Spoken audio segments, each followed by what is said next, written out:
Welcome to the most forward-thinking, inspirational podcast in this reality. The show designed to challenge everything we've been taught. If you've ever felt there had to be more to life, more to existence, then you're listening to the right podcast. Time to open your mind and dive in. This is the Mental Mastery Alliance podcast. And here we go. Ladies and gentlemen, welcome back to the Mental Mastery Alliance podcast. Today, we're going to have a guest on whom we've had before. Somebody I adore. I actually quite like this person. I remember having these conversations about the giant preamble, how I go on and on about who the guest is. Meanwhile, you've read the name and the title, so no point in keeping the suspense and surprise out there because she's here with us now and you're very well aware of it. Welcome back to the show, Heather Kehoe. Thank you. I'm just honored to be, a repeat guest. Yes. We've done a lot of great work together in the past, and the stuff that you've come up with and where you've taken it is remarkable. It's remarkable, and I firmly believe that you should have more traction and some more eyeballs should be on you. And there's not a lot of people out there that I like. Like what I mean by that is like so many people, especially in this field, are so pretentious. Oh God, I know. And they just want to be some sort of guru bandit, some dumb shit. And for me, it's like, I don't know. People always say to me, like, how do you handle calling yourself a coach or what have you? And I said, honestly, like I kind of shy away from the title, like more of a mentor now, or a small business consultant, or an achievement consultant, or an awakening consultant, But I don't like the term coach because there's no offense to all the other good coaches out there, a lot of fucking douchebags in the industry. Totally. And you know what? It's now being like made a mockery of almost, right? People are like, oh yeah, now everybody's calling themselves a coach, just like everyone's a yoga instructor. And I'm just like, oh my God, they're right, actually, though. Oh yeah, the market did get saturated. But what I found is there are tons of people out there that want help. Yes. And to those who do want the help, that particular person is seeking the right energy. It's seeking the right person. So I've had a lot of people say to me, how come you feature other guests on your show or other podcast?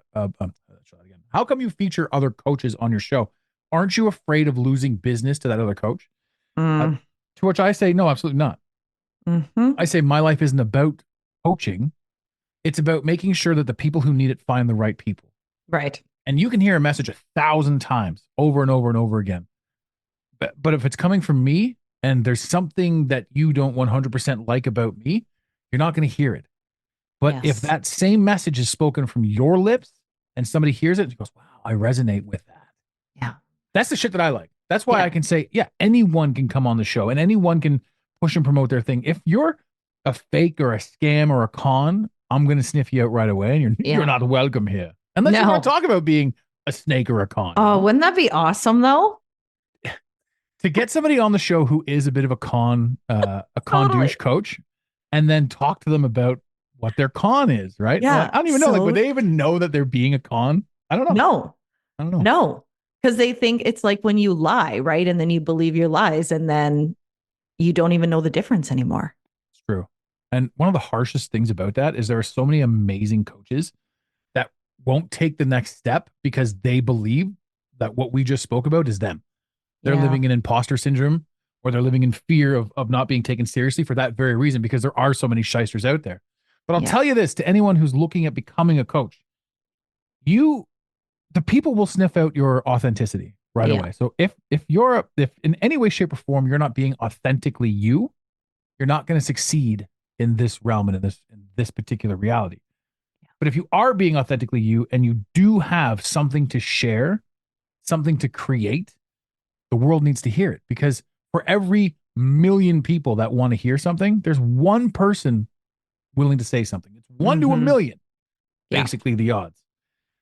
Oh, it's so true. And you know what? It's because I work too in like the digital marketing space too, it's the same shit there, right? And it's like, God, it's like the same thing. And then it's like, okay, should I be doing that? And then you do it and you're like, this is gross. Like, this feels so like not me. And then you're like, fuck it. I'm just doing what works for me and the people will find me. Yes.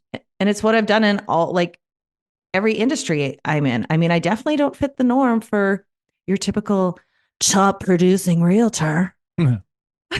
Maybe you do in Northern Canada, where it's minus 60. What do you got out there today? Oh shit. It's actually warmed up, to be honest. It's like not minus 52 at the wind chill. I saw some people in Edmonton posting that it feels like minus 60 with the wind. Yeah. I'm not joking. Like, it's actually not, it's not okay. We are recording this, ladies and gentlemen, to anyone listening later in life. This is January 18th, 2024. Mm-hmm. Currently minus 60 in some parts of crazy Canada. Yeah. We're in Canada. Eh? Go down to Tim Hortons, bud. It's a wild adventure. And you know, like we were talking about before, you made mention about your website. You're like, I like these websites, and I think, you know, maybe we can add some flair to it. And the websites that you showed me, my long history in marketing says that these websites don't convert anymore because people see them and they sort of catch on to them. They're like, I don't know. And I even asked our mutual friend Alyssa. Mm-hmm. I said, "How is the conversion off this website?" And she says, "It's bullshit." Mm-hmm. She says, "This it's a ClickFunnels type page, and people sort of catch on to that. Whether most people don't know what ClickFunnels is, but when they see that page, they're like, this is a gimmick." Yeah. Right. And that's one of those things that when you brought it up to me, I'm like, how do I explain this to her without hurting her feelings? Because I know how fragile you are. Gotta say, feelings? What are those? I heard a bit of your last podcast, and I think it's gone live by now. But you were saying, my last coach will tell you I like to pivot. Oh yeah, I'm a big fan of pivoting. You know what? That's what I should. Honestly, I should do like a course on that. How to pivot. How to properly pivot. Pivoting 101. Yeah, without losing momentum. Yeah, for sure. I mean, you've pivoted everywhere. How to pivot on a weekly basis. Mm-hmm. The perfect art of pivoting. Thank you very much. Oh my God, that's a good one. That's a good podcast. That's a good mini series right there. That actually really is, because people get really freaked out about that, like about pivoting and change. And I'm like, I fucking love it.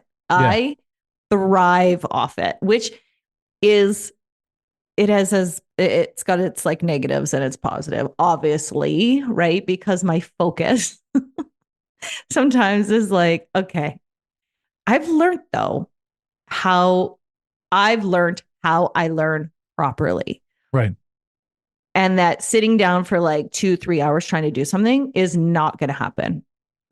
It's not going to happen. It's got to be like 20-minute increments. And then I get up and I do something else quickly. And then I come back, like, unless it's so interesting that I can do it for an hour, but I can't any longer. It's just my task. I start to like, oh, I wander, The brain goes on vacation. Anything more than 20 minutes. Yeah. Yeah. The only place it doesn't is when I'm practicing yoga. You can live there? Mm-hmm. Wow.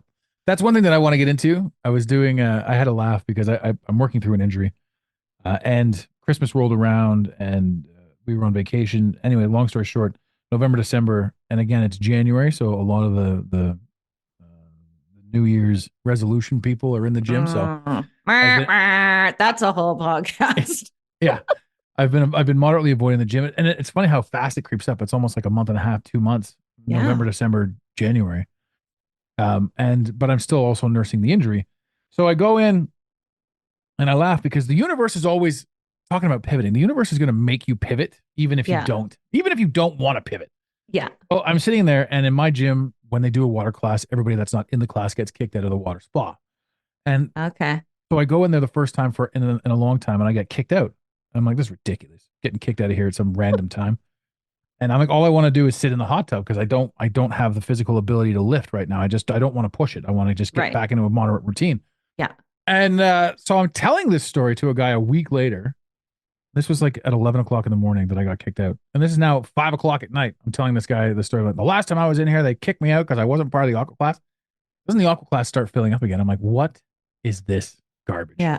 Yeah. So you look at that and I think to myself, she goes, well, you can stay if you join the class. So so this is what's funny. And it's a class full of I would have to say the youngest person in the class would have been 75. Okay. Yeah.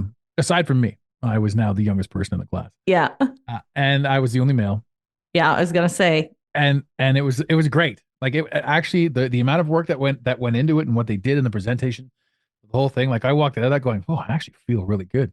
yeah. So I went back in the following day, which was yesterday at, I don't even know, noon or whatever, completely not 5 o'clock. And isn't another class going on yesterday? But again, my intention was just to sort of chill out, relax, sort Yeah. of get into it. So I did back to back aquatic Wow. fitness classes. And it That's was like, awesome. yeah, I thought so too. Cause I was like, it's not what I'm going to do. I'm not going to do this. And I said, even the universe, when I said I want to chill, the universe was like, no, we're going to put you to work, Yeah.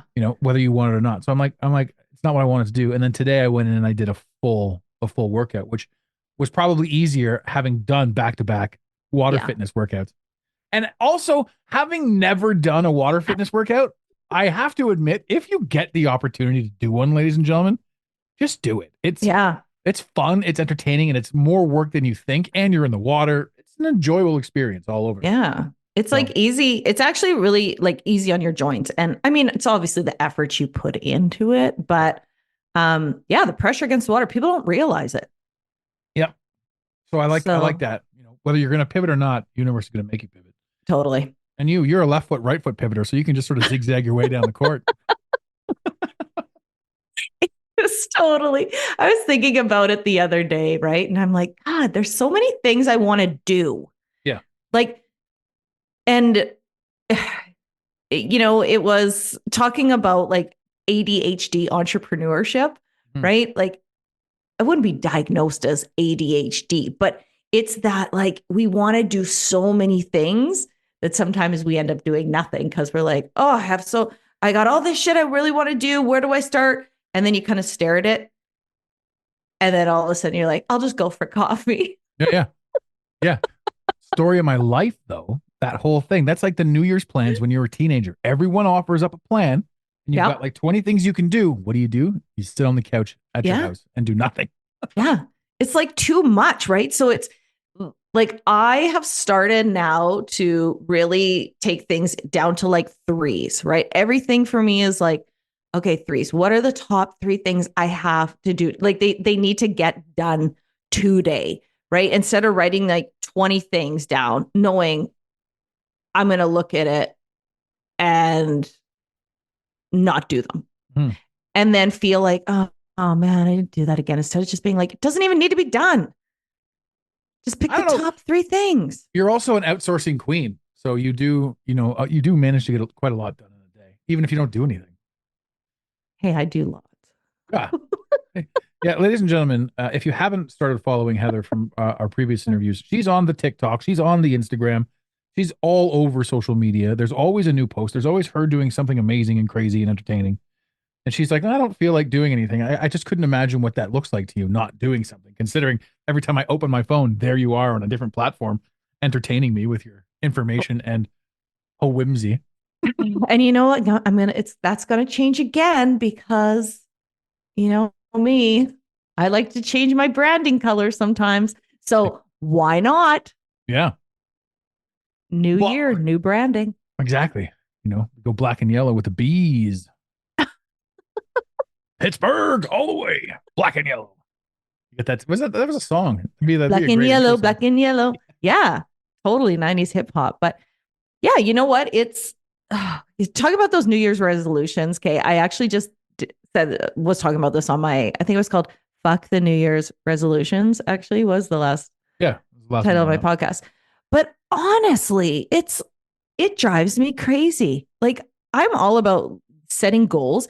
But why in November are you like, in the new year, I'm going to like lose 10 pounds. Oh, okay. So you're going to wait 2 months to lose 10 pounds. And in that 2 months, you're probably going to put on another 5 to 7. And now you actually got to lose 17. Like the logic behind it is just like, it's like that. I'll just wait till the new year. Why? Yeah. You just do it on Monday. Monday's a new day.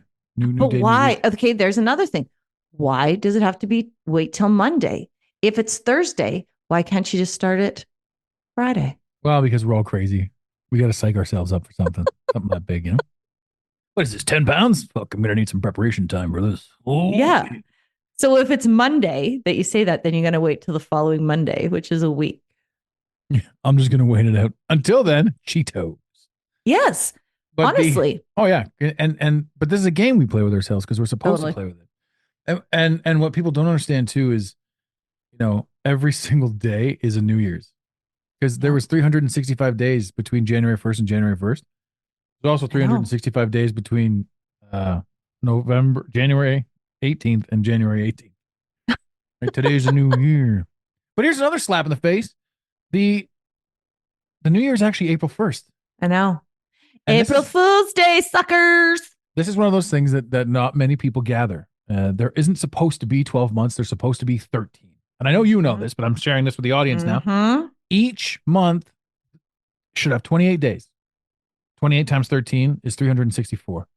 The actual precipice of the new year would be April 1st. So instead of April 1st being the almighty, all motherful day of real reconciliation, the beginning of birth, grass is growing, trees are starting to grow again, everything's coming out of hibernation. April 1st. And again, people will say, well, that's a North American New Year's. What about Australia, where they're on the bottom half of the globe, pointing down to a space that's different than the space that we have looking up because we're in Canada. Meow meow. I could go on and on about that, but we'll just. I'm like, why are they not falling off? Yeah, exactly. Why aren't you falling off the bottom? And what? Earth can't be flat because cats would have knocked everything off the edge by now. That's a good one. It's good. I like the other one too, where it's like what killed the dinosaurs, and it's like the flat Earth is there, but like a comet comes and hits one side, and they all go flying off the other side. I love this stuff, and people that Me too. To anyone that's listening to me that knows, I don't believe in the globe. I also don't believe in flat Earth, but I love the humor that's in all of it. Totally. Yeah. It's like we're just here. That's all that really matters. It's true. Everyone's like, what's the meaning and purpose of life? And to me, that's a fascinating question. I love the idea behind that question, but it doesn't matter. No. Who cares what the meaning is? You're here experiencing it. You're experiencing all the good, all the bad, and you're creating inside your own mind a result from that experience. Yeah. Like, I don't want this to happen, which now becomes a bad experience. I want this to happen, and it does, which becomes a good experience. Yeah. Well, I remember, so my oldest daughter, she'll be 22 now. Oh, I think she was like 10. And my kids have always been very like spiritual, intuitive. Like, for Christmas, they're like, can we go like look at crystals? Like they're just that kind of kid. And so she was like 10 and she asked me like, Mom, I don't get it. Like we're born and then knowing we're going to die. And we live, but we don't really know till when. She's like, I just don't get it. Like, what is actually the point? And I'm like, oh my God, she's 10. But, for a mom to explain that is like, I don't really know the answer. But I said, yes, that is 100% true. We are born knowing we are going to die. We just don't know when or how or, and I wouldn't want to know that. But I said, so you've got this time that you're here. And in that time, you are going to make choices that are going to determine kind of the paths you're going to go on. So you can choose to live whatever portion of your life, that timeline, as, addicted to drugs or being a criminal or whatever, right? You can choose those things, or you can choose to, help other people or be of service and things like that. Because I said, there's just really no other way I can explain it to you. There's no right or wrong either. I mean, if you want to commit crime, you'll do it. Yeah, I mean, if that's what you want to do, I'm like, I don't want to do it anymore. I don't recommend that for Did I send you that meme? It was like this old timey 1800s 1700s picture. It's a Mm, guy just sipping a giant cup, and yeah. the caption says, "Sipping my sleepy time tea at 9 p.m., reminiscing on all the crimes I committed as a child." I'm like, this is True though. absolutely hilarious. Yeah. Because every single person I know, again, that's in this realm and in this reality, that's like, I want to help you, came from either, well, mostly came from an abusive or disgruntled childhood. And that came through pain that may have caused Hmm. pain to others, but certainly experienced a lot of pain themselves. And they say, enough is enough. I'm going to be the divide that stops that. Yeah. And that's, some of the greatest coaches and philosophers that I've ever met are people who have walked through the walls of hell, the walls of Hmm. Jericho. Well, I Uh, think you have to, right? It's the same as a drug and alcohol counselor that has never really had a drinking or drug problem in their life, trying to, yeah, you know, understand what's really going on with an addict. yeah. And it's like, you've never been there. Like, how can you even begin to understand? You can't. Like, you can't at all. So I get it. It's your job. But yeah, the best, I mean, life experience is like, yeah, Which is a huge one daddy. because people will say things like, what gives you the authority to speak on that, or one of the ones that always caught my attention is, as a coach, do you have certification? Hmm. And I laughed. I'm like, who's going to certify me to be a coach? Like, do I have to go Yeah. to another coach and get certification? I can Yeah. offer, I Yeah. can offer certification. Yeah. I've got enough people working with us that we can, Yeah. $5, your Mental Mastery Alliance certified. Yeah. Who cares? The very institution that's trying to certify you is for me was the very institution that I was speaking against. Yeah. So how am I supposed to get an education from a group of people that I don't want to have anything to do with? I can't live in a world where people openly support tyranny, Yeah. tyranny, whatever. Well, listen, you need to go trust the science. Trust Okay. the science. Yeah, And absolutely. listen to the experts. Okay. Just trust the science. This is going to work out. Trust the science, ladies and gentlemen. Oh, shit. I think I just put Uh, something up about trusting the science. uh, You can't. There's no science to trust. Science is just another religion with a better marketing team. yeah. Speaking of science and Yeah. actual science, Weird and science. that's right. You had boobs at one point. Well, I still have them. Okay, okay, just checking. I have And breast tissue. this is my boobies. And but you went through the 80s and 90s and opted to have them augmented. Yeah. And we spoke on this on episode 266, I believe, which in the lineage of my show, I haven't recorded too many because I think we're only on episode 278. So you were technically only here 12 episodes ago, but that was like It 6 months feels ago. like Yeah, so long ago. it was. Yeah, It was because like it was six in months ago. July. Yep. It was in July when I had it done. Yeah. So we had you on, and then everything sort of came through. I went through a few of my sicknesses, major sicknesses, oddly enough, because I never get sick, and then a couple injuries, and all of a sudden, 6 months goes by, and I'm only 12 episodes beyond it. But yeah, it's been a while. So to Hmm. anyone that hasn't heard the first episode, it is episode 266, and it's all about her journey through Hmm. implant removal and sort of what it was. Yeah. But you're six Yeah. months out now. Hmm. And do you find that, I don't know, are you faster in a wind tunnel? Do you swim faster? How does it all work out? And again, I'm making light of the situation. It's not a very light situation, but ladies and gentlemen, yes, Heather and I are quite good friends and having a Yeah. laugh here, as if I have to defend this and like the Right. jokes, It's the like, you banter. know what? If I you're hope I don't listening to offend this, anyone. yeah. No offense, but you know what? Okay, here's something very interesting.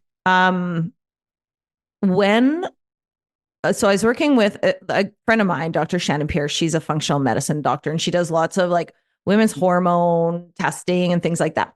When we were doing tests, like my tests kept coming back that I had really high mold in my body. Weird. And so, yeah, so we were doing like mold tests in the house and everything's fine. And usually, if there's mold in your home, other people are getting sick, right? There's other Yeah. symptoms and everybody's fine. So then I said, well, let's test again a couple of months after I had my implants removed. So we did that. All the mold was gone. So your body and those saline bags, I think they were saline, were Silicone. creating silicone. Mhm. They were creating a mold. They're like actual mold inside your body. Yeah. So it was, yeah, like I have and it's like, holy shit. But I mean, you just don't know, right? Like it's a foreign object in your body, right? So your body goes anytime you think about a sliver, right? Your body goes into like react to push it out. Like it causes inflammation. Like it just does. It doesn't matter if you have a pacemaker, whatever it is. Yeah. But and it's funny because when I got them done, there was there's no risk. No, there's no nothing. Well, then it comes out after that. Okay, well, we're discontinuing these because they actually, are linked to a certain cancer and things like, like there was none of that when I got them. The doctor was even having a cigarette while he was telling you probably, the lack of things to worry about. You'll be fine. Yeah. I'm surprised you didn't do this sooner. Yeah. But yeah, with the mold, it was crazy. And I mean, inflammation went down a lot in my body. Yeah. Because it wasn't fighting something. Because what it does is it builds like almost like a capsule around it, right? That to protect it so your body isn't constantly attacking, but it's still your body still recognizes something's there that it isn't supposed to be there. I remember prior to you getting them out, you were having issues with like basically swelling, the swelling of your entire body. You were trying to lose weight, you were trying to do this. Yeah. And all of these things weren't working, but you were working through a ton of stuff. And then the idea of was it called breast implant poisoning? Was there an actual term for that? Well, they call it breast implant illness, and a lot of doctors do not acknowledge it as a actual real illness, right? It's there's some that are really great and they're like, yep, you know what, we've done all the other tests, this is what it definitely could be. And women who've had them out, they've all noticed something totally different with their body and the way that they feel. Like you cannot deny that. Yeah. You trust the science, right? Trust the science. Yeah. Yeah, you're saying there's a lot of doctors that won't say that, that it's real, but there's also a lot of doctors that said COVID was a real thing that was killing people. Yes. So, the medical community has done itself no true service other than the fact that they've pointed out that they should be wearing white lab coats with their sponsors on it, much like NASCAR. Yeah. Right? Because and what's his name there? The football player. Taylor Swift's boyfriend there. What's his name? Travis Kelce. Yes. So I've said this 1,000 times, ladies and gentlemen, that the Kansas City Chiefs are going to win the Super Bowl. Who they go up against, I don't know. But this was all conspiracy betting, even to the point where I noticed in the first round of, no, they were seeding. They were seeding the playoff round. And third place Kansas City was sitting there waiting to find out who their opponent was going to be of the three teams. And I pointed this out as soon as I saw the graphic. I'm like, let me get a picture of that. But it was too quick. So it's third place Kansas City, which means that they're waiting for the sixth place seed, whoever's going to seed in the sixth spot. Right. So it was KC versus the three of them because there wasn't a definitive answer. KC versus 666. And I'm like, there it is right there. I'm like, even an additional piece. So it's wild. So you gotta, I don't know what the odds are right now that they're going to win, but it's worth the bet. It's worth, it's worth betting everything that you own on it. Bold statement, ladies and gentlemen. Do not take that seriously. Do not. Gambling is a risky sport. You must do your research, et cetera, et cetera. Disclaimer. If you're going to soundbite any of this podcast, you must soundbite it in its entirety for consistency and context. And now back to our regularly scheduled I love that. Disclaimer. I have another one. I think it's this one here. In the news. Now. Let me talk about the news, ladies and gentlemen. I put that up there and I'm like, I'd never really use it because I don't talk about the news anymore. I'm so anti the news. Oh God, I know. I really care less about it. But it's a funny thing. It's a funny thing watching the news. Denzel Denzel was on record as saying, if you don't watch the news, you're uninformed. If you do watch the news, you're Oh, misinformed. yeah. And I love that because there's so much truth buried in the news and the importance of all that stuff. Anyway, I think we got a bit off track because I do want to talk again about how you feel, like how you feel 6 months out Yeah. with regards So to all that stuff. So the funny thing is, my surgeon was really good. He did say to me, he's like, and I get it. It's their job, right? Like they make money they make money either way, right? Yeah. You're still paying for the next plant, but, he was just like, okay, psychologically, like you're going to be really, really flat. And I'm like, good. I can't wait. I actually can't wait to just wear like teeny tiny cute sports bra. Well, you know what? I am not flat. I'm actually disappointed. She's just all cans, ladies and gentlemen, all cans.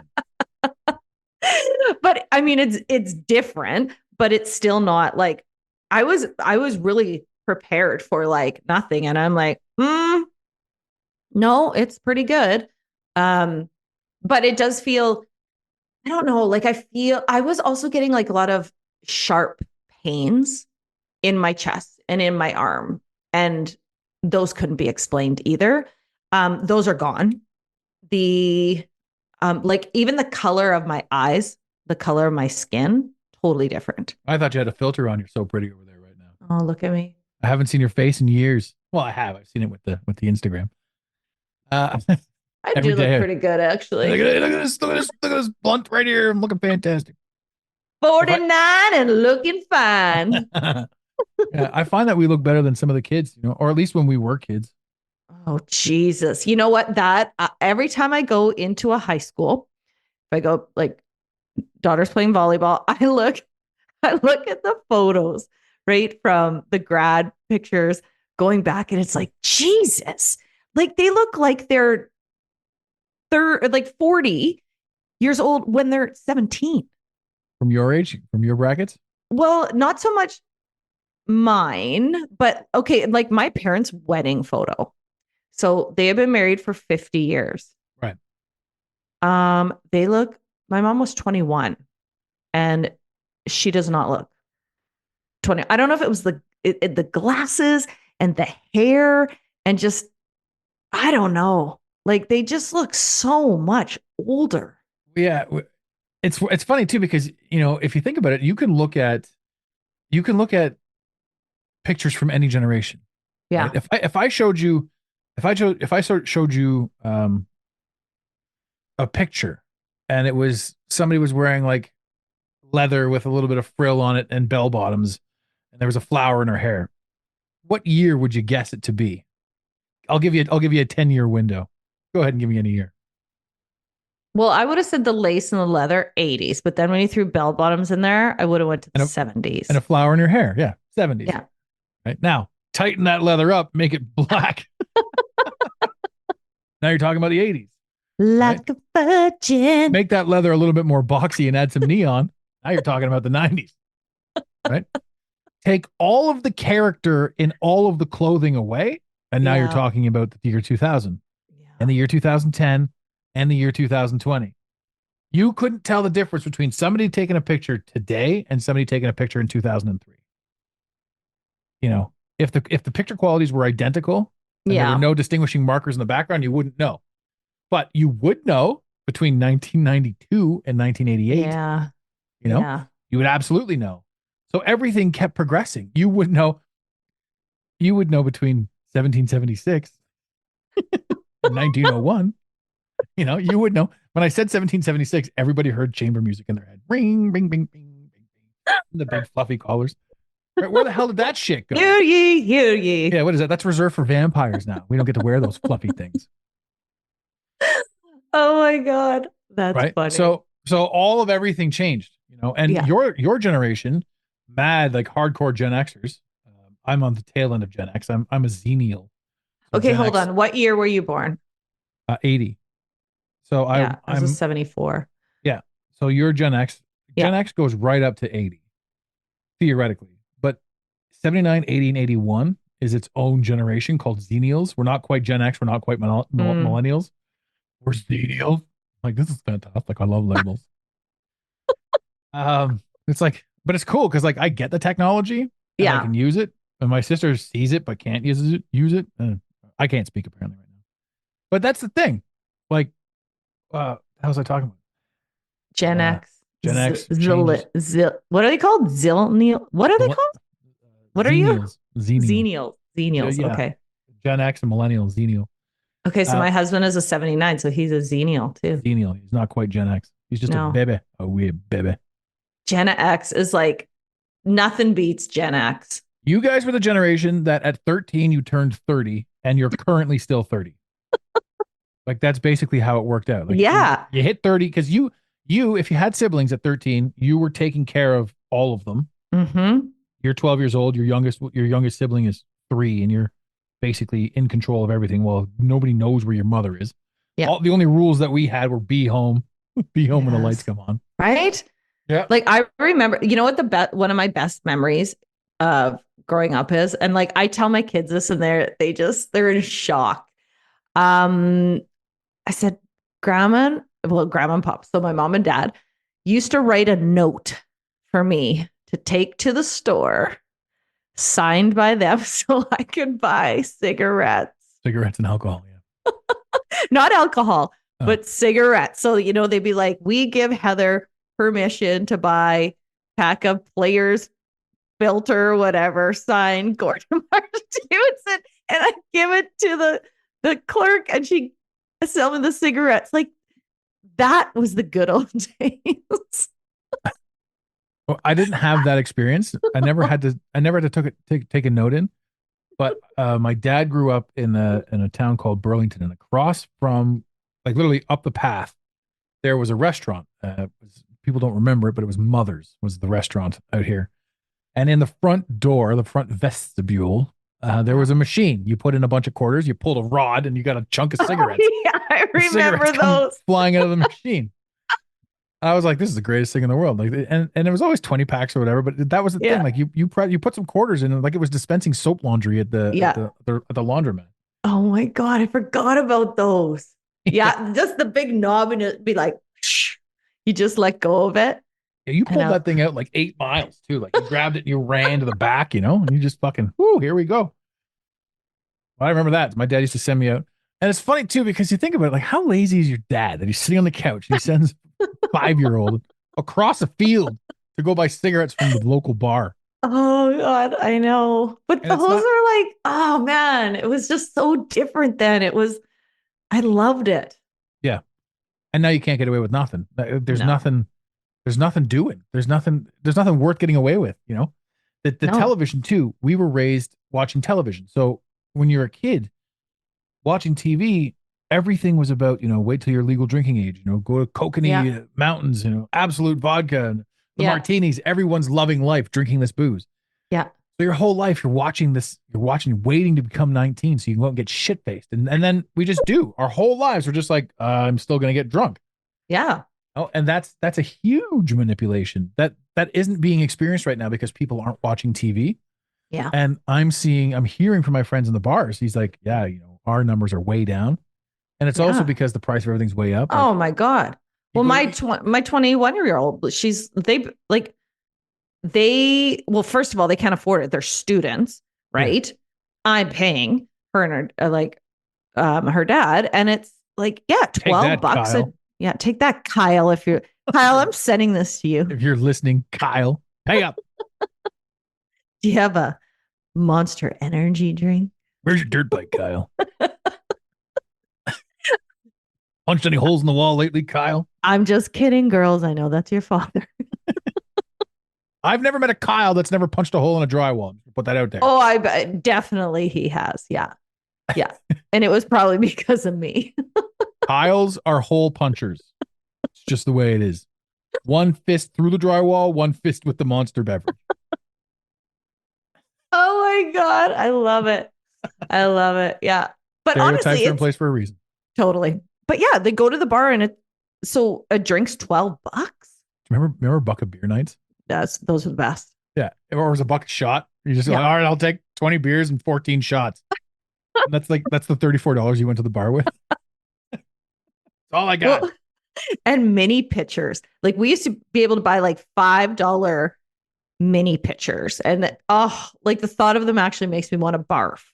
But yeah, we'd walk around the bar with these mini pitchers and a straw. And I'm like, geez, my kids they'll just never experience that. And the mini pitchers started off as being beer, and then somebody's like, no, we should put alcohol in these things. Yeah. So then they were like, okay, well, we'll just make it 3 shots. But then the bartenders towards the middle of the night, your mini pitcher is like 50-50 rum something for like $10.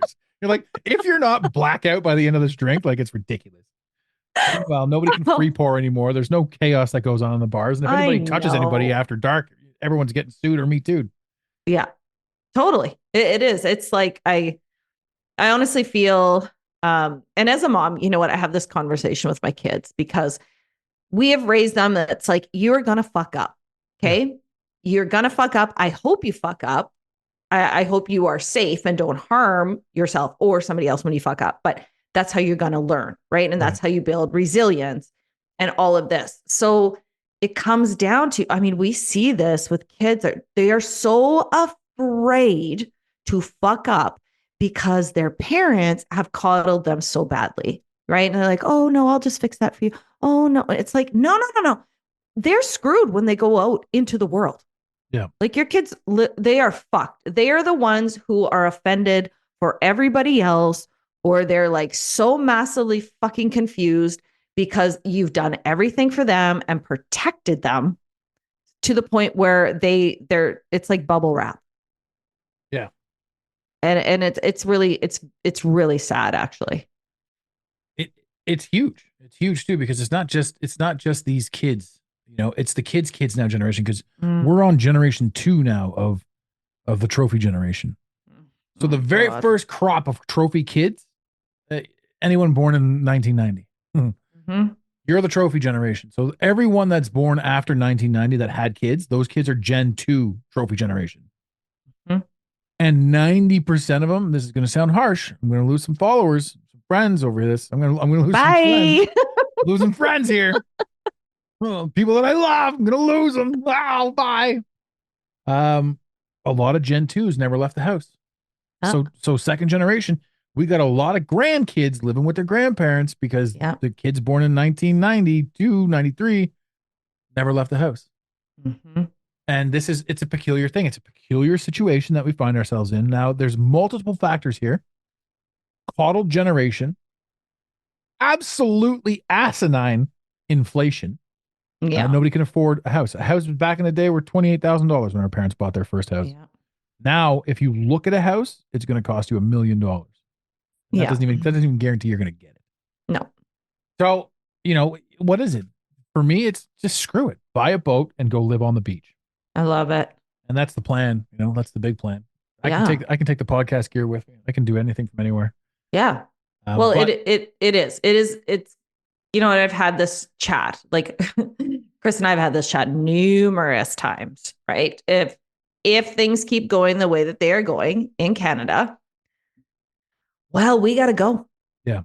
And we're taking our kids with us. I know that but I'm not going to have them be here and have to deal with all the shit. Right. Right. And if they have kids, it's like, no, it's out of control. It's, I don't know. I don't really know. Canada's completely lost its way. Oh, when I traveled to Europe and people, well, even when I was in Mexico, like before that, and people would always be like, oh, you're Canadian. Oh, you're so lucky. In Europe, they're like, oh, your government. Oh, my cost. I'm like, Jesus. Same with Mexico, right? And I'm like, it's embarrassing, actually. Yeah. It used to be a pride thing. You'd wear your Canadian flag on your back. But now, you know, it's not that you denounce being Canadian. It's just that you don't advertise it. Yeah. You know, I remember too, the Americans traveling. They're like, just put a Canadian flag on your bag. Make everybody else totally. Yeah. Yeah. That was a rule for them. But yeah, so I mean, like we're screwed. We're screwed on, you know, WEF. And I can easily say Pierre obviously has to win the next election, but I mean, you want to get into politics, I believe that it's all rigged as well. So we're gonna see how it plays out. if Trudeau Mhm. somehow gets back in, if that's the hand that they want to play next, it's time to leave. It's time to sell what you got. Just get out of here. Well, here's something very interesting. So I was in Vancouver in it was like the end of November. Went to watch Sage play volleyball, and so my different Uber drivers, I love having conversations with Uber drivers, and a lot of them had immigrated to Canada, right? Coming because they were made all these promises that it's so much better than where they're from. Well, you wouldn't believe. They're like, yeah, we're all going back. The rate of immigrants leaving Canada is at it's astronomical, actually. The amount that the rate that they're leaving. And I was talking to one there. One was from China, a couple from India, and they were talking about the money and the taxation and how different it is in India and when they buy a house. And I'm like, holy, yeah, I would go back too, 100%. So it was just really interesting listening to them because they were not, they weren't born here. Yeah.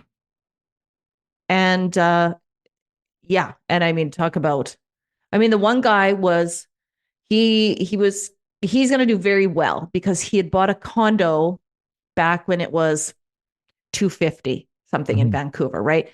He will easily sell that condo now for probably 850.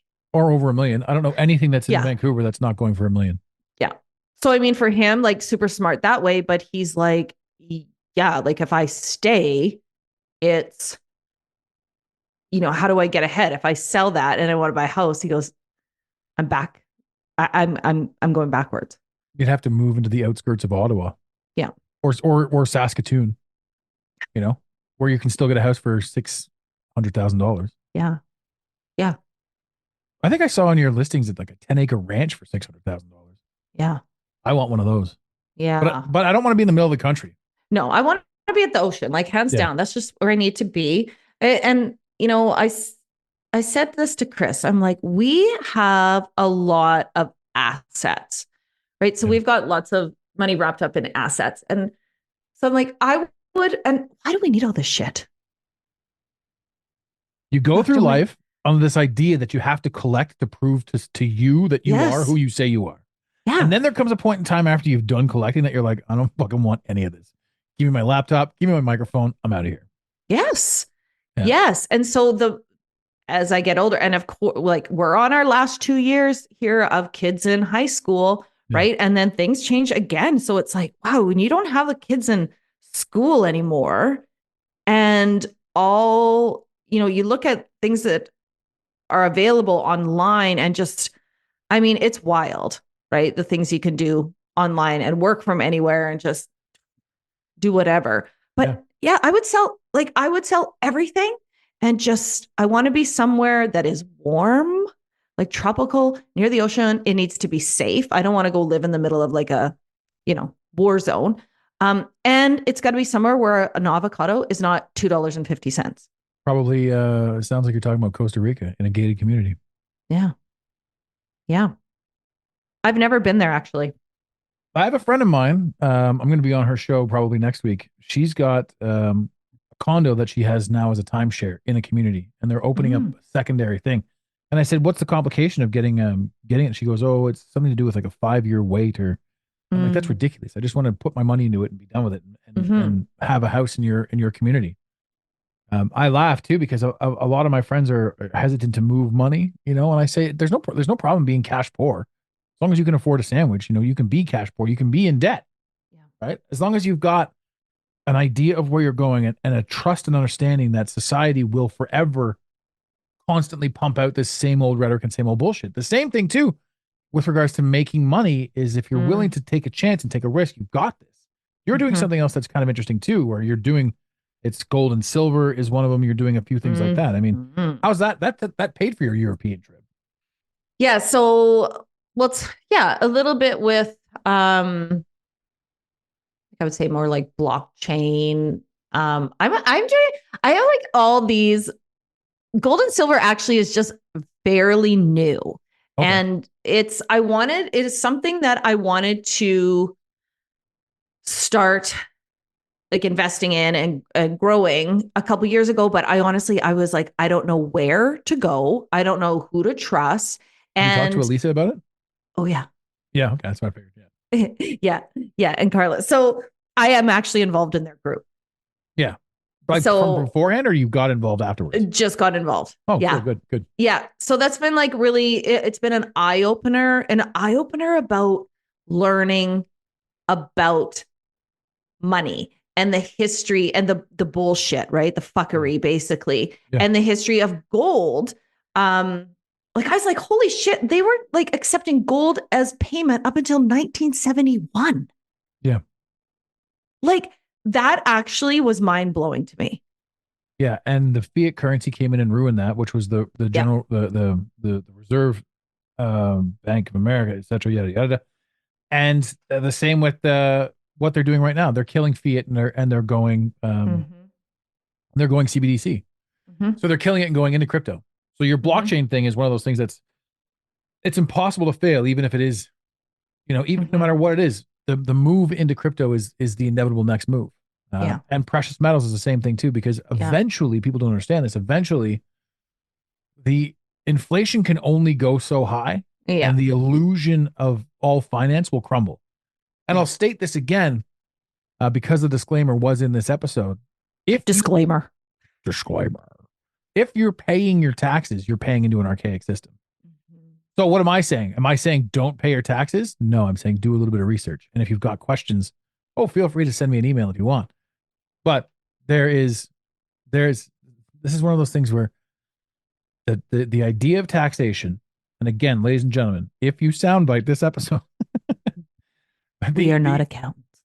Yeah, I am not giving financial advice. I'm just an asshole with a microphone. There's truth to that. But Al Capone, for example, Al Capone's a fun one because people know who Al Capone is, but he's a Mandela effect, which is really cool, and he's a he's a pawn. Now, as for the Mandela effect, do you know how Al Capone died?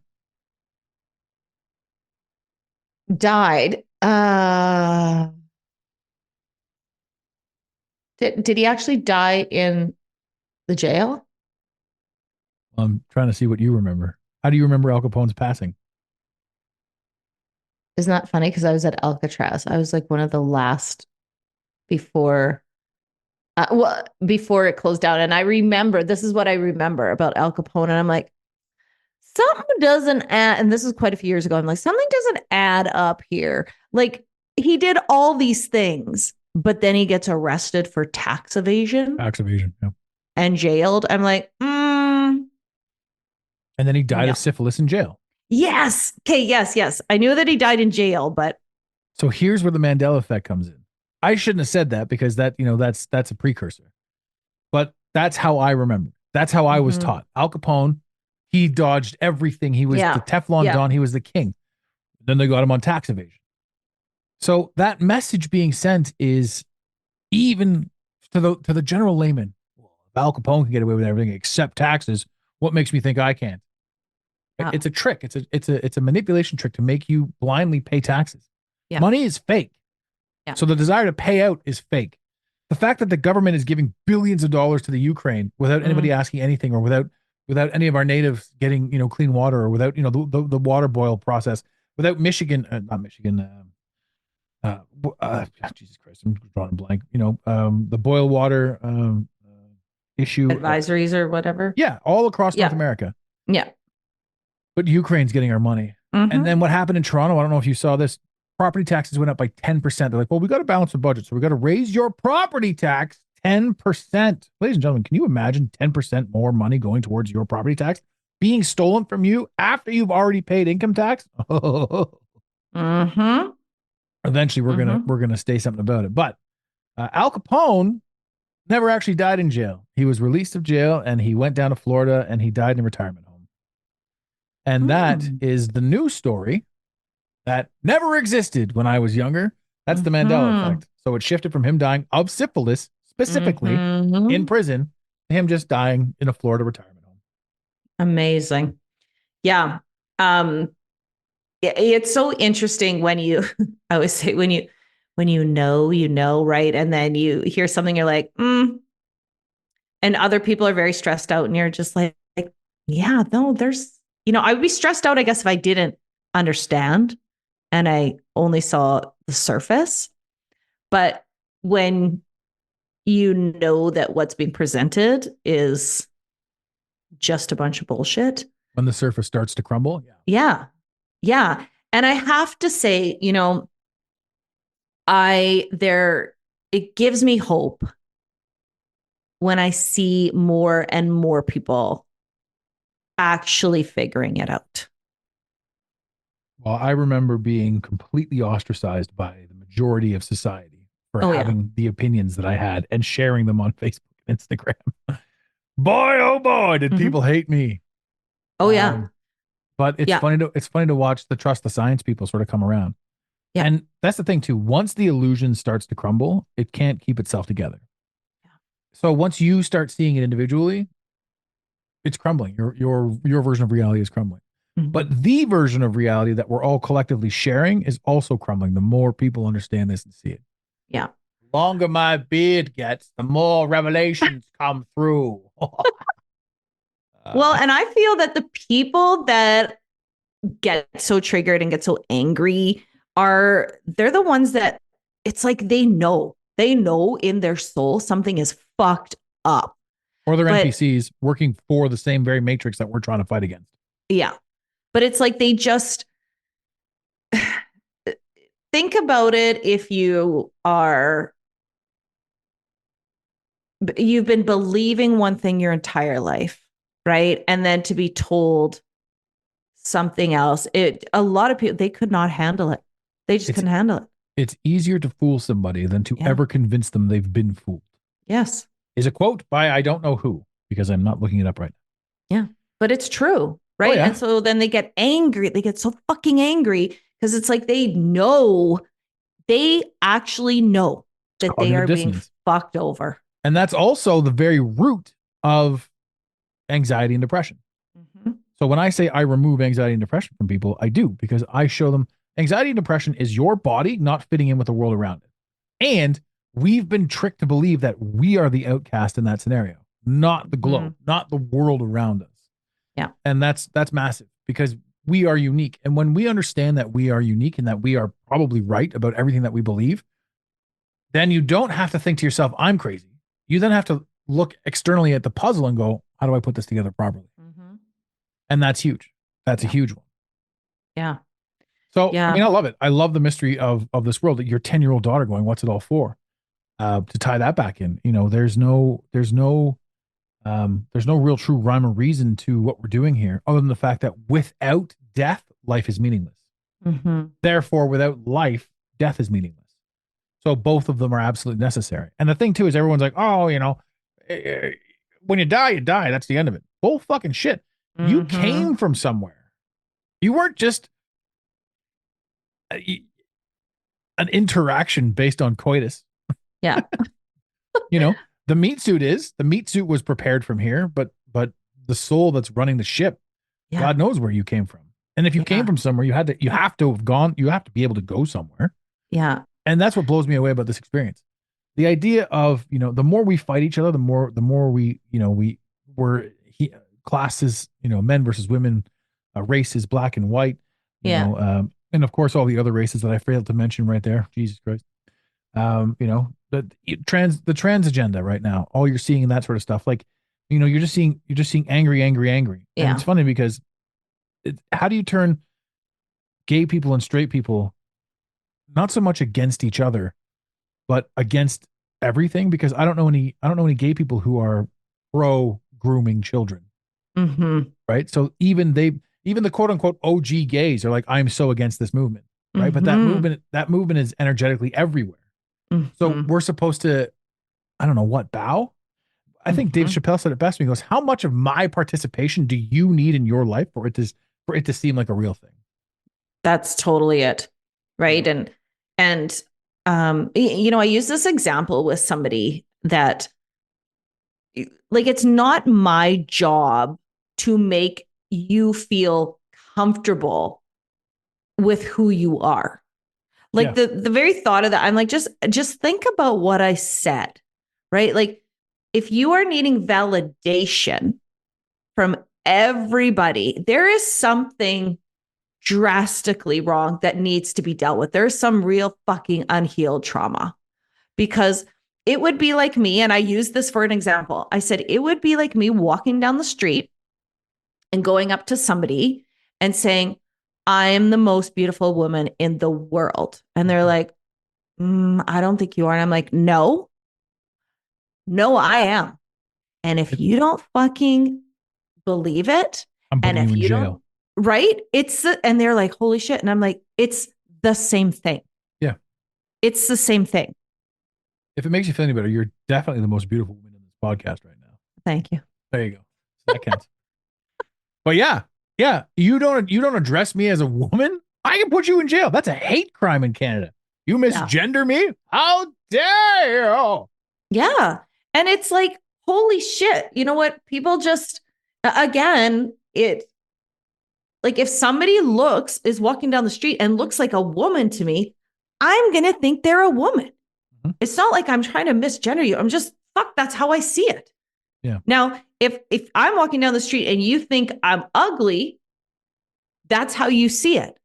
Yeah. And then I can do the argument of, no, I'm the most fucking beautiful woman in the world.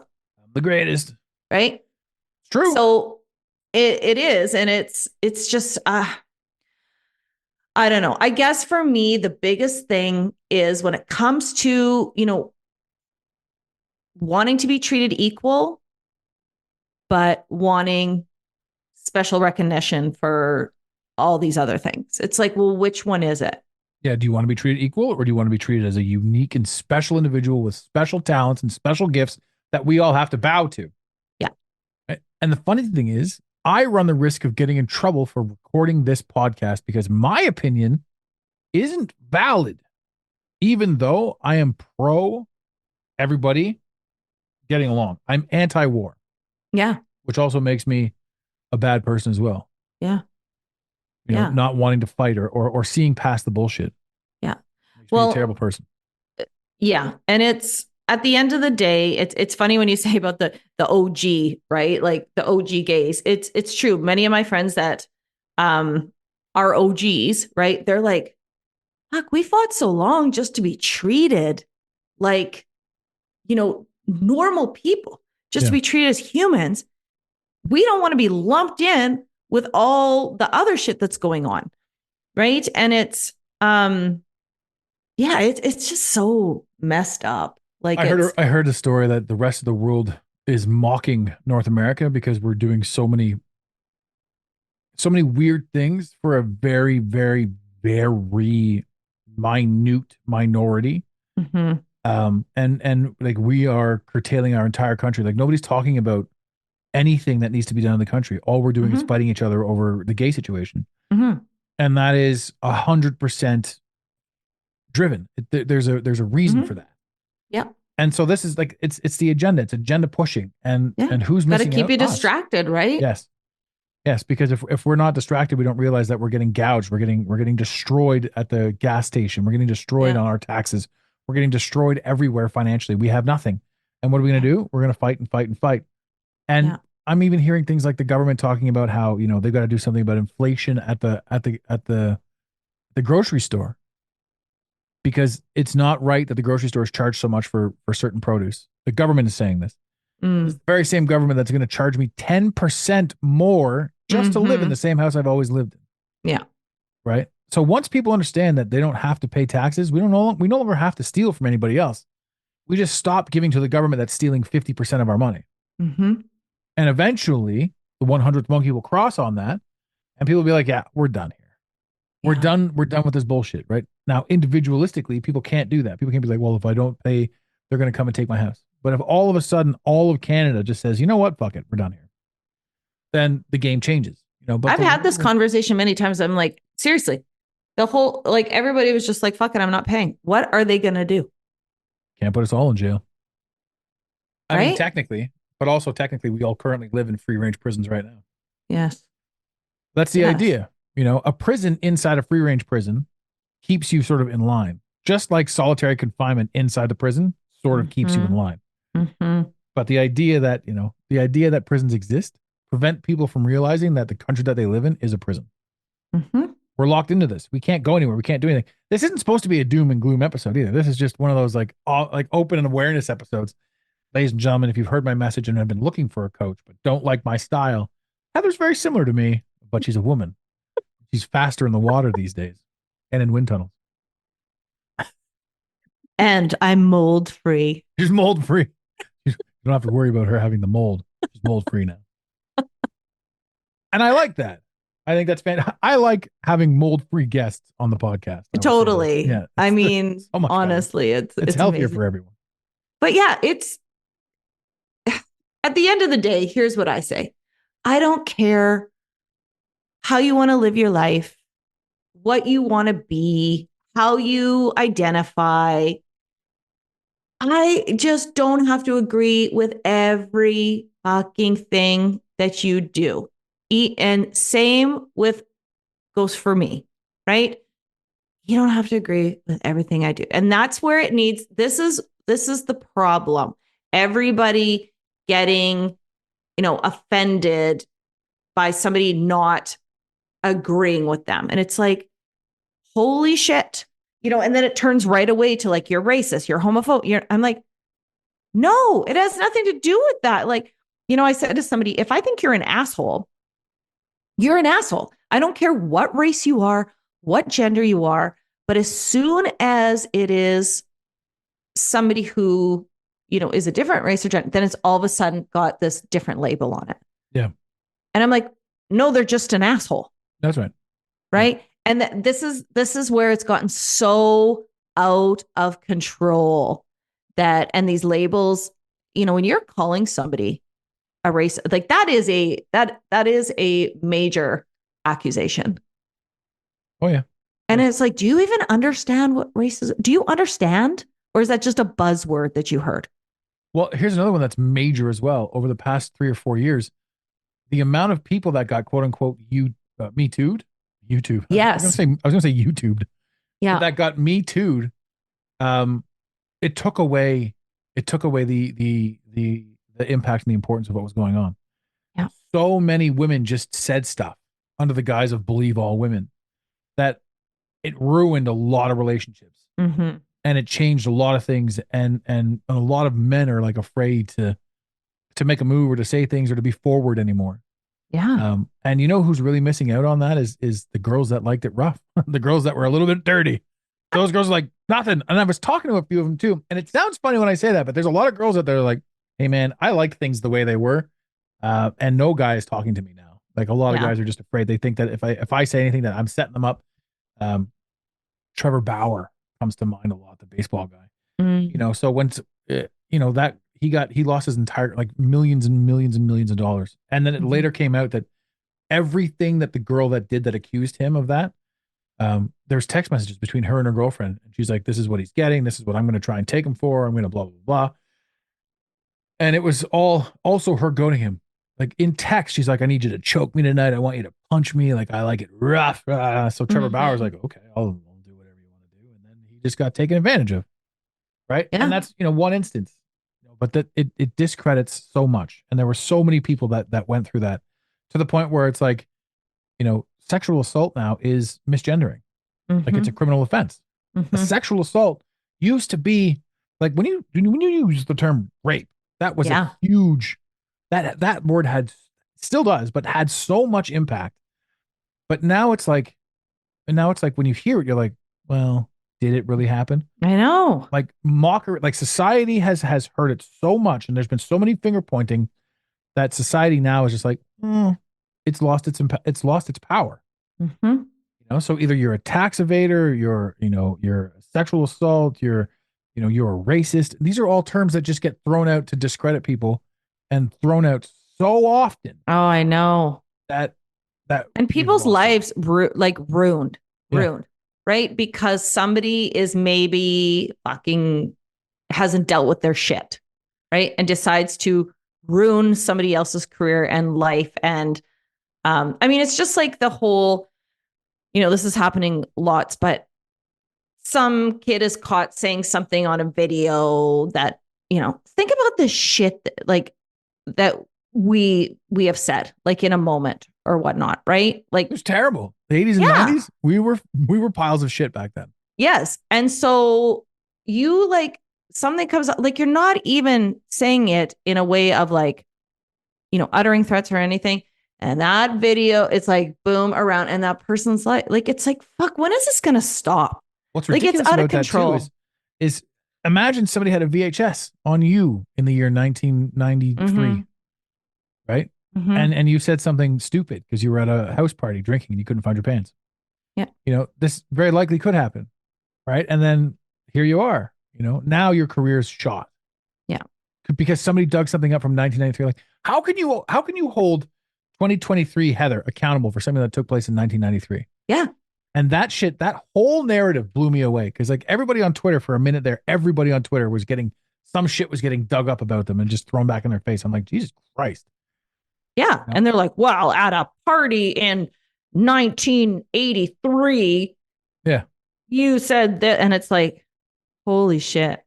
Is this for real? Yeah, the biggest thing is that Kavanaugh guy. When you think about that, Yeah. the ringers they put him through, and then the other guys they just walked in. Yeah. But yeah, I mean, society's gone that way. They've certainly taken from everyone the ability to make their decisions up on their own, and Mhm. they've made everyone feel guilty about something. Yeah. And when you feel guilty about something, typically you don't speak against it because you're like, you know what, this might get thrown back in my face. Mm-hmm. So they made everyone afraid to speak by using Twitter and your past against you in real time. Yeah. Right. And now, I mean, what's the worst that's going to happen to me? They can throw all of my past behind me. There's stuff that I've said in podcasts, in episode 20 or 30 that I don't remember now. Yeah. And if you want to hold it against me, that was where I was at that moment in time. It's not who Yeah. I am today. Yeah. Yeah. And yeah, I don't know. I am concerned about things that way. And that's why it's like, I would just love to move to an island and rescue dogs. And if it just went back to, let's everyone mind your own fucking business. If you want to be a unicorn, be one. If you want to do it. Like, I don't care. You know what? Do what you need to do for you, but you cannot expect everyone just to agree with you. And that's the issue. That's the fucking issue, right? Yeah. Be as crazy as you want. Do whatever the hell you want. I'm doing whatever the hell I want, and your participation doesn't exist in my life. Yeah. Why does mine have to exist in yours? 100%. Yeah. Yeah. And I want you to be a unicorn. I want you to think that you're a cat so that you can piss in a box in the school. Okay, if I have to put a litter box out there. Okay, so you gotta piss. So I need to just quickly say this because this shit really happens. So I was talking to a parent about this, right? And now I'm thinking to myself, okay, if my kid came home and they were like, "Mom, I'm a cat," and I'm like, okay, sure, you know what? That's cool. If you want to be a cat, and this is where I have the problem with it. Because again, I don't care what you want to be, but if you're going to be one, you be a fucking good one. Be the best you better one be, you can be the best fucking cat you can possibly be, right?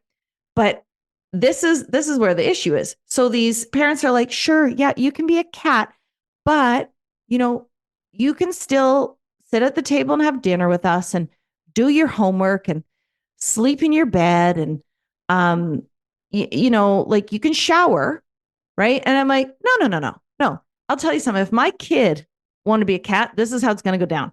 Shitting in a box, boy. Yeah. And you're getting the cat food. Okay. You're not sitting at the table because you want to be a cat. This is what a cat does. Like, you really want to live the life of a cat. This is what they do. So here's your little tin of food, right? And your little bowl of water. And you're not going to be showering because that's not what cats do. Lick yourself, boy. But seriously. Oh, it's not even anti-serious. I mean, there's going to be somebody out there that's going to listen and go, how could you possibly? you know, and it's like, come on. The kid says he wants to be a cat, play the game. Right. I remember when my dad Yeah. caught me smoking back in the day. Mm-hmm. You know, he didn't, you know, if I just said I want to be a cat, it would have been the same thing. Here's your bowl, here's your cat food, Yes. sit on the floor and shit in a box. When I got Yeah. caught smoking, oh, you want to smoke? Here, smoke them all. Yeah. Right. So they did that to me. He's like, smoke all these cigarettes. Didn't quite work. So I'm just like, Yeah. Dying. I'll take another one. Yeah. But it's like, okay, so do you just want to be a cat at certain times? You just want to pick and choose how crazy you sound? But that's not how it works. You want to No. be a cat. You want people to identify you as a cat. Then you fucking be a cat. You live it. You live it all the Right? way through. Yeah, 100%. And that's what I said. I don't care what you are, or what you think you are. Just see it through. Yeah, be the best. Stop being a quitter. That's right. That's right. Right? Don't be a half-ass cat. Fuck that. I ain't got no half-ass pussy. This goddamn house. Want to be a cat? Be all the way, kitty cat. And I think it's fantastic. I think it should be that way. You know, I think everybody should live up to their thing. And I think that, you know, live up to your potential. Okay. Right. Be the best cat you can be. Well, I'm gonna say, like, same with that's how I think it should be. I think it should be that way. Mhm. You know, and I think that anyone that wants to attack, you know, you were trained to attack. And even the fact that you and I are talking about this it's getting our energy. You mentioned earlier in the year that you're like, I'm just going to focus on the positive stuff. And I did that. I made that shift a while ago. Like, there's so much negative that you can focus on, but there's so much positive out there that you can be focusing on too. So, I mean, I love it. I love absolutely all of it. And then people will say, oh, well, if you're not focusing on everything, you're ignoring stuff. That's bullshit too. Because you're focusing on whatever it is you're focusing on. And if you think you're ignoring everything else, like, you can live in that negative space. You can live in that darkness. Or you can choose to focus on whatever you want to focus on. Yeah. So but I don't think it's negative. Like, I don't think this is negative. I think it's what is actually going on in our world. Right? Like, this is actually what we see on a day-to-day basis. It just goes to show how susceptible people are. Yeah. Remember back in the day, if you said you were a cat, you ended up in the loony bin. Yeah. Right? But now you're not allowed to do that. Catching mice in the garage too. That would be another one. Yeah, you'd have to go in the garage. Go live in the garage. That'd be a real. Go earn your keep. I can tell you my kid right then would be like, fuck, I'm not being a cat. No, 100%. I just think, I think that, in this day and age, I think that we're in a spot right now where if you're going to fight and be negative and hold an opinion that's quasi crazy, it's because you want to fight and it's because you literally have nothing going on in your life. Yeah. And that sounds harsh and horrible. But if you've got time to fight over whether somebody else's kid is a cat, like if you've got time to put your soul and effort into somebody else's kid, you've got too much time in your hands. You have too much time in your hands. Totally. And that's not something that a lot of people see. And it's so obvious how quickly and how easily we appear to be getting manipulated. Like, us as humans, we're getting played like bandits. Totally.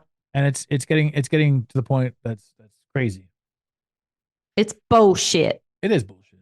Now, speaking of bullshit, which is a great way to end the episode here.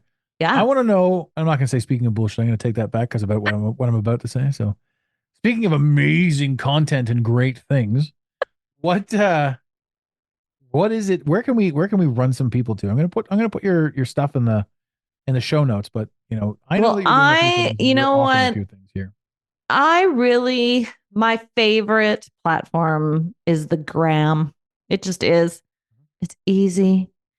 It's always there. Oh, it's always there for you. Yeah. It's always there for me. And it is at the Hustle Culture Hater Club. Beautiful. And of course, the podcast, available on all your favorite streaming platforms, the Hustle Culture Hater Club, and the website, the hchc.com. Perfect.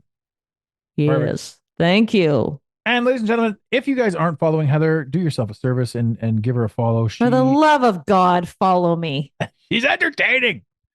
Engage. And say hello, because she's got answers to your questions, no matter how absurd. The crazier the question, the funnier the answer. I can assure you of that. I do take reel requests as well for reels. Anything you'd like to see? How is the TikTok treating you? Okay, so you know what? Reels are Okay, this is where you have to get things straight. Okay, reels are Instagram. Oh. TikTok is TikTok. Honestly, TikTok is, I don't know. It's like I'm there and I'm not there. That's why I say Instagram is like more of the consistency for me. I just feel like it's more kind of my people there. Yeah. Well, that's You the know? crowd. I mean, it's the same people that are sort of the people with money and a little bit of time to kill. Yeah. They're on the Instagram, sort of doing a bit of a. Sometimes they're doing a doom scroll. Sometimes they're doing an empowerment scroll. And they do the empowerment stuff. That's when you show up, or the comedy. There's some Yeah. good comedy up there. I like to be funny. Yeah, you have to be. Engage, entertain, educate. This world is way too ridiculous. That you want to lose humor in this? Not for me. I want to create and create and create. Yeah. And if you're not if you're a fun hater, don't follow me. I'm going to tell you that right now. If you don't like to have a good time, please leave me alone. I found you in the comments. You people are mean to me. That's true. There are people that want to shit on good times, which is absolutely unfortunate. I mean, you do bring the engagement up and the algorithm loves it, but I mean, honest. You see, now I've blocked anyone that's not following me from being able to comment because I didn't want the bots on my account. And that's a good idea. Yeah, so I pulled that shit off because I just didn't want people scrolling through and seeing like bot comments. So if you're not following me, you can't comment. And it's funny because I've had a lot of people try to shit on me, so they send me DMs. At which point I screenshot the DMs and put them in the story. Those are money when you screenshot those. Those are awesome. Like, what do people think? Like, you're just going to run your mouth to me and be a dick and I'm not going to put it on display? I mean, come on. Yeah. Thanks for your comment, Dan. Yeah, here's my response. Listen, Kyle, I got a story for you. So, it works for me. I mean, I'm enjoying it. And Awesome. I love the fact that people want to see an inspirational account and then open their mouth. They don't know who I am. It's like I'm going to take this personally. Yeah. But they just want to run some shit into the ground. I'm like, the best reply to most of these DMs is, yo, who hurt you? Like, what is going on? I know. It's a shame. It's a shame. But that's what people are doing. They're spreading their own version of hate on your product. I know. But you just send them a little bit of love and you just tell them to calm their tits. Calm them titties. And maybe swearing will help. These are little fridge magnets I got. Calm your tits and maybe swearing will help. That's perfect. Yeah. Those are good. Those are good magnets. And that's actually a good way to end the show. Just calm your tits and maybe start swearing a little bit. Yeah. I mean, that's my words of advice. Calm your tits and maybe swearing will help. I want to end it on that. So, ladies and gentlemen, in the infamous words of Red Green, keep your stick on the end. We really hope you enjoyed this episode of the Mental Mastery Alliance podcast. Stay connected with us directly through the mentalmasteryalliance.com. You can also join the discussion on Instagram at instagram.com/the Mental Mastery Alliance. Let the team know you're listening by using the hashtag TMMA or tagging us at the Mental Mastery Alliance. To have your voice heard on the show, leave a voicemail or send a text to 647-338-1265. Long distance charges may apply. If you love us, leave us a review. If you hate us, you spend your time in weird ways, but also leave a review. Every review on iTunes tickles the algorithm, helping us grow.